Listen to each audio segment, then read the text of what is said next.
Ibinasura ng Malacanang ang panawagan ng Akbayan Party List na gawing zero ang unprogrammed appropriation sa proposed 2026 national budget.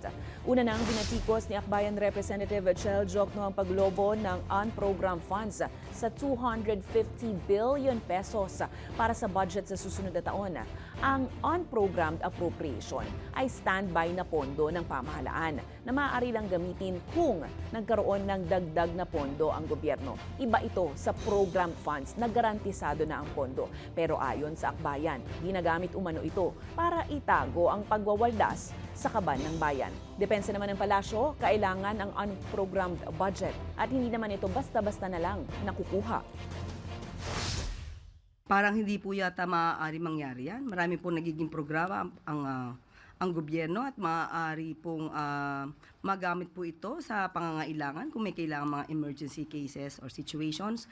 But tandaan po natin, hindi naman po ito nagagas na basta-basta. Katulad na sinabi natin kahapon, kahit po ito ay nasa UA or unprogrammed appropriation, ang ibig mo sabihin nito ay hindi po ito agad-agad makukuha kung wala pong sapat na dokumento.